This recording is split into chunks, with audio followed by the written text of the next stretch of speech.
Life is all about the gray area undefined. Life is filled with parallels. You can have your cake and eat it too. You can choose to live your life out loud, or you can choose the in between or the middle of the road. Inside the gray area, that's where life happens. Welcome to Inside the Gray Area, sponsored by McGregor. My name is Leanne O'Brien. Today we're talking about living choices. Our guest today is Alan Dahart, independent living resident at McGregor. We did a focus group a number of years ago, and there seemed to be a big variance between people who were seeking these options in the for-profit world as opposed to the nonprofit world. Did you see any differences when you were comparing or looking at different facilities? Was that a consideration at all? Something you never Oh, very thought of? much so. Was it really? But you're talking to a nonprofit guy. Right. Most of my life I spent with nonprofits. Um, but I think that when I was looking at other places, they were very interested in me seeing what there was to see. Leanne won't pat herself on the back, but she was showing me things. But she talked to me about quality of life. She talked to me about what's available. She talked to me about all the choices that were made, that I could make here. And that's what I really wanted. I mean, I- I've lived in practically closets in my life that I was very happy in. Um, Now I'm living in a space that I'm very, very happy in a place that really knows that I'm here. I'm not invisible to them. Another problem that older people have, we're not invisible. Nobody here treats you like you're invisible. When I call to say I get it, and sometimes at a shocking rate. It's so fast. You're here, you're heard here, you're seen here, people know you're present, and they're there for you.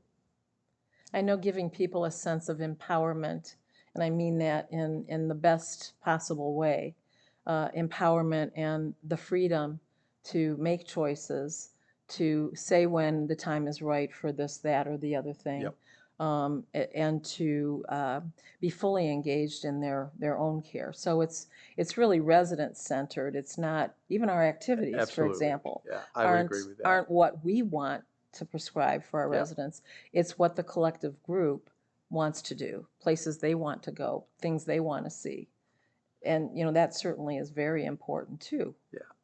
Independent living is a good term if you explain it, if it's explainable, and it is here. As I say, I'm gone a good part of every single day Hmm. on my own, but I can participate in anything that I choose to here.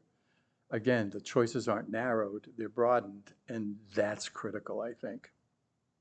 Yeah, it's been a wonderful opportunity as well to bring a diverse group of individuals into our community for volunteer opportunities. I know you and I have talked about that just a little bit, but the youth groups, for example, that helped us with the Planting Partners Yeah, event back in yeah, June, so that they see the value of that connection with multi generations. Or, the attorneys that come in, play the piano, or bring their dog, because that's just makes you feel so much better. It rewards you well beyond the time that you spend here. And the joy that I think it brings to our residents is really important when they also see people from the outside coming in. There's a connectivity to that. absolutely. And that's almost essential today. Um, we hear things, everybody here looks at the news or sees these broadcasts and this kind of thing. Seniors don't always get positive press. There are groups that really want us to understand our place, Mhm. and our place would be almost seen but not heard. Um, this is not that kind of place. And I think that any time you can bring senior citizens with young people, you have every opportunity to connect generations. I've worked with troubled kids for a lot of years. When I say to them, who is the person that you could go to in your life when you have a real problem and you want to understand what it is that you're doing wrong or why people are angry at you? And they almost always say, my grandparents or my mother's uncle or my father's aunt. It's always an older person. We're walls that we live in, but we don't have walls about how we live. And we're still capable of contributing to society, contributing to everybody. I prefer to contribute to younger people. It's what I have training in. It's what I love to do. Um, but we're not out to pasture. We're just living an independent living. Right, exactly. Yeah. It is about, creating that lifestyle Absolutely. that we dream about, Yeah, yeah, and helping somebody else dream. Mm-hmm. You want to know what it feels like to give, help somebody else dream, come up with their dream. That's what you can do with young people. Lawyers come here because they get something out of sitting with older people. And it just works that way. Older people have so much to give and contribute. Conversation is always the starter. Mm-hmm. Yeah, that's the elder attorneys, elder law attorneys, or the pre-planning attorneys we work with quite extensively, because they often are the Yep, ones helping families who, have, wills and trusts and yep, um, investments. They want to put it to good use, and they always need that advice to help them plan for their future, invest in themselves, for their future. There's a lot of different plans and opportunities in yeah, society, and then ultimately, planning for, what the next phase looks like. And especially today, because a lot of people for independent living aren't even coming to us until their mid 70s or 80s. Our assisted livings, people are coming to us in their late 80s, early 90s. So it just goes to show yeah, you how long people are living. yep. And, the expectancy is, well, if you're going to live beyond 100, I guess you kind of do have to plan, I what would say that looks like, right? that's right. Well, I've got a few years before that You do, happens, but but it's still, right? I expect to be here when I'm 100. Yeah. Um, I, this is my permanent home, and I selected it. It didn't select me, Mm-hmm. and that became very important to me as well.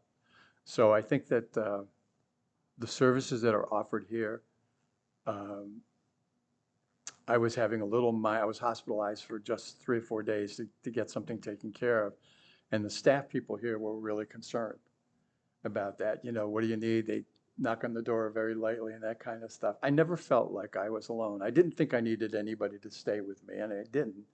But it was nice to hear that little knock on the door. Um, Very reassuring.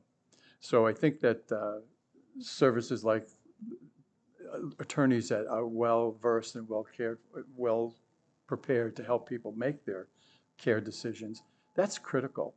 It doesn't mean we're all going to use them. It means if they're there, we can if we need them. Mm-hmm. And I think that's one of the values of this place. It adds value to our lives and it adds values to McGregor.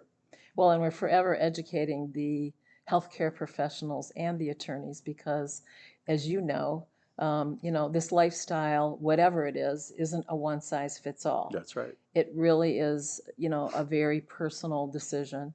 It has to, fit what your wants and needs are, what you want and anticipate your lifestyle to be.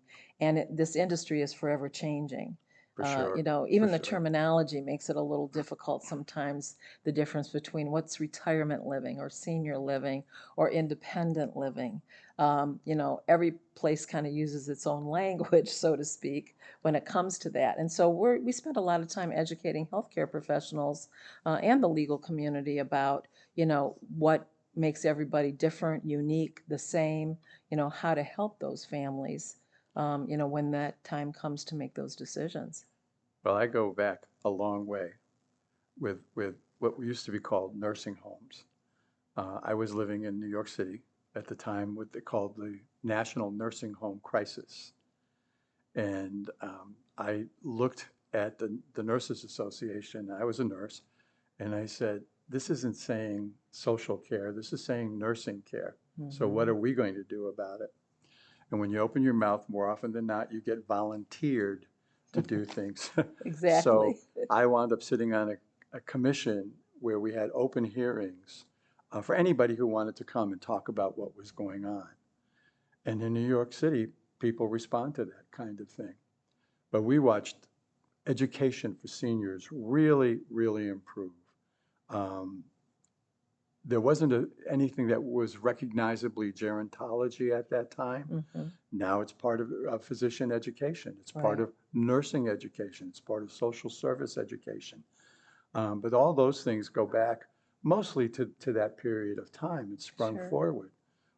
Language really is important. Saying nursing home when you really mean independent living, it tells you two different things. Sure it does. Yeah. And so that you're educating and taking a lead and doing these kinds of things and then educating people, and including the language that you use is critical. Well, and so many things have changed with disease management, Yep. protocols, the way that we help individuals navigate, certain experiences they're having, whether it's physical or cognitive challenges. And there's been so many advances in that Absolutely. that Absolutely. we're all searching Yeah. every day, all the time, And for we always will what's be, changing. as Yes. we always Well, you will have be. to be, right? Yeah. Yeah. It's important to be innovative. It's important for us as an organization to hear what people like yourself or our families are telling us that's important to them. That helps us, develop more innovations, come up with things that are going to put us light years ahead of, maybe what other institutions are doing or not doing, and to think about, how we can better serve our community. Absolutely. And I'm willing to always be of help to do that. I love it when I walk the hallway and I see somebody being shown, they're thinking about coming here, and I always make it a point to go and tell them what my experience is like here, because it's hard when you're looking around. Yeah, You're dealing it's with a lot of confusing. things. Yeah. You're dealing with a lot of things. Well, I saw this place compared to that place, but I lived in my house for so many years, and it's not like my house. And Hmm. that's a big factor because it's not going to be like your house. Right. So it takes time. But I think anything I Right. could ever do to reassure somebody it's not a bad move, it's a good move. Think positively about it. I enjoy doing that. I think you bring up an important point with that as well. There's another gentleman that moved into our community a few years back, and he lived in a 5-bedroom house. There were a lot of things that he had to make choices about that he was leaving behind, and a lot of things that seemed to be worrisome to him. But as our conversations went on, the realization was how many of those things have not been seen or Yeah. touched, or we haven't gone down in the basement in 10 years, or things are up in the Yep. attic that we don't even know, Yeah. what's up in the attic anymore, but it's kind of out of sight, out of mind. Is it really important then? Is that an important thing to think about if you haven't looked at it in 10 years?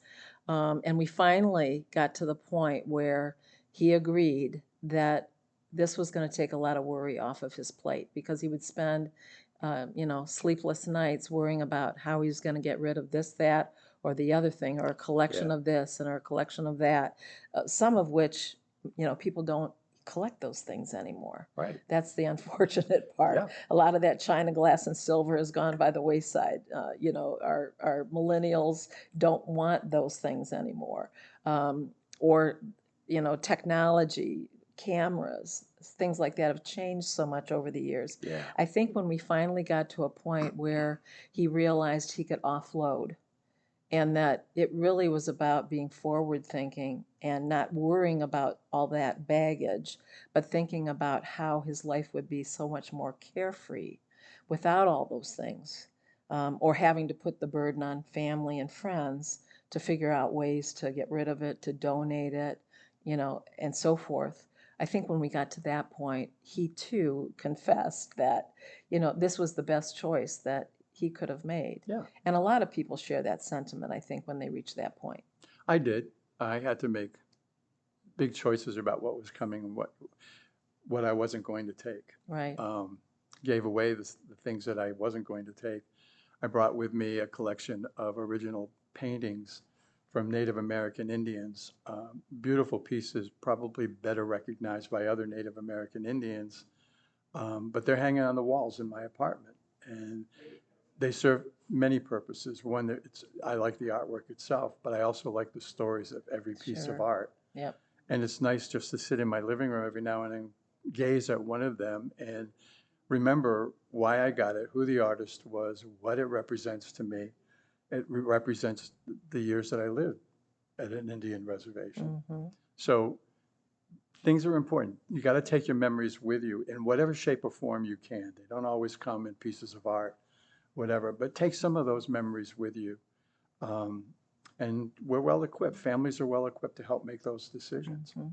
You need time. Start planning early. I can't stress that enough. It's not always about the stuff either, right? No, Yeah. It's no. more about what's in the heart What's in and the the heart, head. what's in the head. Mm-hmm. I agree with that. Yeah. But it takes time. So I might decide to bring this today, but a month from today I say, you know what? I don't need that. I'm going to take this instead. Time. Just give it time. Plan early. Start early. Yeah. It brings us down to, just realizing what's really important and maybe some of the things that aren't so important to us. I think the important thing about knowing choosing how much we want to live in the gray area is important. I will always move in the direction of sunlight, and that's what I recommend to everybody. You're not always going to be the happiest with a decision you have to make, so make it the best decision you can make. And I can't stress, give it time. One thing that us older folks have is we have time. Yes. We have time. Yes. Sometimes it's our children or our friends who are pushing us. Turn around, just say to them, I got this. It's going to take me a little time. I'll let you know when I'm ready for the next step. Well, I think the other side of it too, when you talk to people who've retired, is I don't have to be anywhere at a certain time or a certain place. I can, get up as early as I want. I Go can to bed as late as I want. That's my have that thing. morning cup of coffee, take my time, Yeah, this smell morning the I roses. went to bed at quarter Yep. to 4 Wow. because I was reading a book. I didn't want to put it down, and I didn't have to because I Yes. didn't have to think about the alarm clock going off. Yeah, yeah. Well, I thank you for your time. My pleasure. I'm so thankful that we met, when you first came to McGregor, and now you ultimately live here. But I think you came up with a good tagline for our podcast, which is don't live in the gray area necessarily, right? Right. Move to the sunshine. Right. Yeah. Move to brighter As long days. as you're moving, you're breathing. Thank you, Alan. You're welcome. Thank you. Thank you for joining Inside the Gray Area. We're here to answer all your questions and share some interesting insights. I'm Leanne O'Brien. We look forward to seeing you next time, and be sure to follow us on social media and our YouTube channel.